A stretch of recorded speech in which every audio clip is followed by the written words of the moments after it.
கேள்வி ஒன்றாக இருந்தாலும் பதில் எப்படியா இருக்கும்?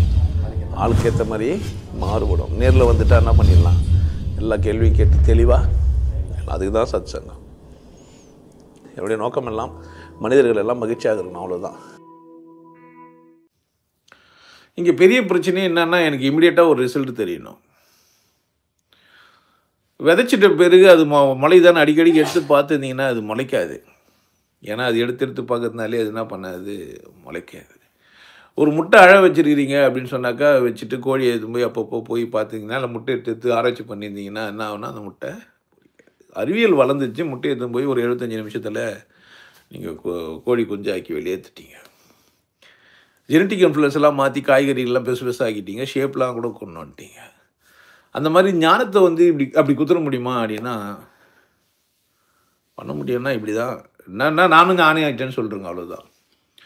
உபதேசம் வாங்கினவொடனே என்ன சொல்லுங்கள் அப்படின்னா, இதான் வீட்டில் தான் கடவுள் எனக்கு புரிஞ்சிச்சு, நானும் என்ன பண்ணுறேன் பார்க்குறேன்னு சொல்லிக்கோங்க. வேறு வழி இல்லை எனக்கு. ஆனால் உபதேசம் வாங்கின உடனே என்ன பண்ணுறேங்க, எனக்கு கடவுள் தெரியும், நானும் மன்னிச்சிட்டேன். ஆனால் உண்மையிலேயே ஞானன்றது முயற்சி செஞ்சுனே வரும்போது கட்டாயமாக அனுபவிக்கக்கூடிய ஒன்று இருக்குது. உங்களை நீங்களே ஏமாற்றிட்டிங்கன்னா அதுதான் எனக்கு அக்கறை தவிர மற்றபடி நீங்கள் கடவுள் தெரிஞ்சிச்சுன்றதுல என்ன இருக்குது.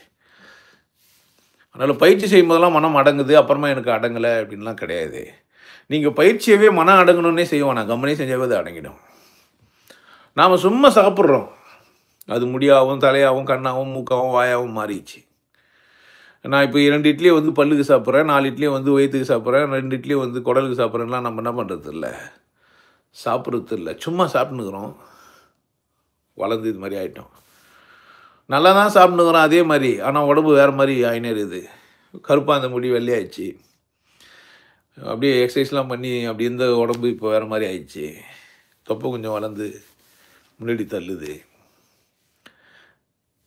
அதனால் நீங்கள் உடனடியாக இம்மிடியட்டாக நடக்கணுன்ற மாதிரியான ஒரு வேலையை செய்ய முடியாது. 12 வருஷமே உங்களுக்கு ஈஸி தான். இந்த ஜென்மத்திலே உங்களுக்கு கடவுள் தெரியுதுன்றது என்ன பண்ணிட்டு கேட்டால் வரோம். இந்த ஜென்மத்திலே நீங்கள் கடவுள் தெரிஞ்சுப்பீங்கன்றது ஒரு எத்தனை ஜென்மமாக நீங்கள் அதை பற்றி நிறைய பேருக்கு கேள்வியே இல்லை. நான் கேட்டால் கூட நாங்கள் கேள்வி கேட்டால் கூட அந்த கேள்வி உள்ளே எழுப்புனா கூட அதுக்கு பதில் தேடி என்ன பண்ணுறது இல்லை, போகிறதே இல்லை. அவங்க என்ன நினச்சிக்கிறாங்கன்னா, கடவுள் வேறு நான் வேறு, என்னை சிறப்பாக வச்சுக்கிறது வேறு, கடவுள் எதோ வச்சுக்கிறது கடவுள் எதோ வேற்றுக்கிறவாசி மாதிரியும் எனக்கும் அதுக்கும் சம்மந்தம் இல்லாத மாதிரியும் நினச்சிக்கிறாங்க. ஏன்னா இந்த மதம் உங்களை அது மாதிரி ஆக்கி வச்சிச்சு. மத சடங்குங்கள்லாம் உங்களுக்கும் கடவுளுக்கும் அந்நியப்படுத்தி வச்சிச்சு. அதில் என்னுடைய பயிற்சியை நீங்கள் ஒழுங்காக செய்யுங்க, மனம் அடங்கும். இம்மிடியட்டாக அப்படிலாம் அந்த கேள்வியை விட்டுருங்க. கந்தசாமின்னு ஒருத்தர் ஃபோனை அப்டேட் பண்ணி எனக்கு ஒத்துவர். அவர் நான் கந்தசாமி சொன்னால் அவர் கந்தசாமிக்கும் ஒரு சந்தோஷமாக இருக்காங்க. பேசின பேச்சிலேருந்து திரும்ப அதிலேருந்து எப்போ நான் ஞானம் அடைவேன்ற ஒரு கேள்வியை கேட்கறது இல்லை. நிறைய பேருக்கு என்னட்டு பிரச்சனையாக எப்போ ஞானம் அடைஞ்சுன்னு அடைவேன்னு கேட்டவுடனே நான் குற்றங்களெல்லாம் சொல்லுவேன். நீங்கள் இதனால் ஞானம் அடையலன்ட்டு உடனே உங்களுக்கு கஷ்டமாயிடும். அதனாலேயே எனக்கு எதிரிகள் உண்டாகிறாங்க. ஏன் ஞானம் அடையலன்னு நீங்கள் கேட்டால் நீங்கள் செய்கிற குற்றங்களை நான் சொல்லணும். ஜாதியில் வெறியாக இருக்கிறீங்க, இல்லை ஏதோ ஒரு மேலே உங்களுக்கு பற்றா இருக்குது, இல்லை பாலின கவர்ச்சியை தாண்டி நீங்கள் யோசிக்கவே மாட்டேன்றீங்க, கணவனோ அல்லது மனைவியோ அதை தாண்டி என்ன பண்ணவே இல்லை, நீங்கள் வாழவே இல்லை. உண்மையான அன்பு நீங்கள் 2 பேரும் செலுத்தலை. நீ யார் நானாக இருக்கிறேன், நம்ம 2 பேரும் சேர்ந்துக்கலான்ற மாதிரியான ஒரு முடிவுக்கு நீங்கள் வரல. உணவில் போய் அக்கறை எடுத்துன்னு போயிட்டு அதை கூட சண்டை போட்டுனுக்கிறீங்க. பேசுறதுக்கு நாகரிகன்ற பேரை நீங்கள் என்ன பண்ணுக்கிறீங்க, சண்டை போட்டுனுக்கிறீங்க. உங்கள் இயல்புக்கு நீங்கள் திரும்பலை அப்படின்ற குற்றங்களெல்லாம் நான் சொல்ல வேண்டியதாகிடுது.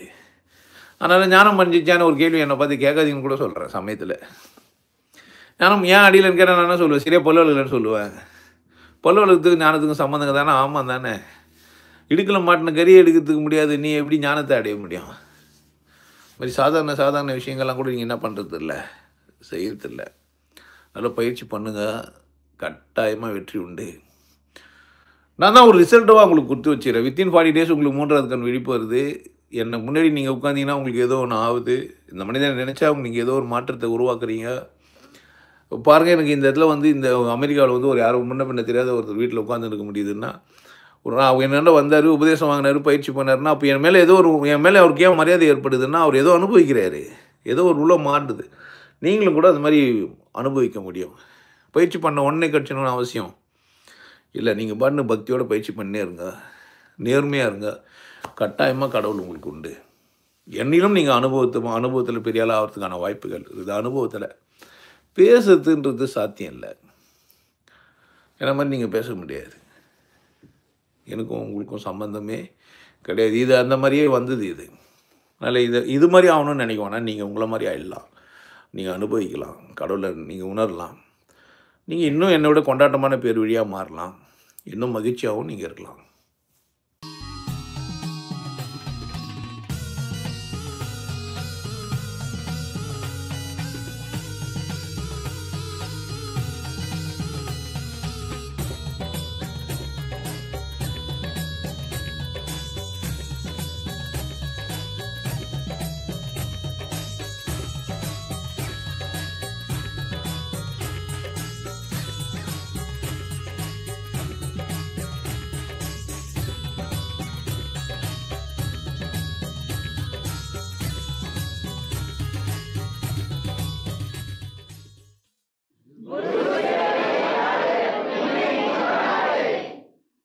நல்லா இருங்க, சிறப்பாக இருங்க, கொண்டாட்டமாக இருங்க.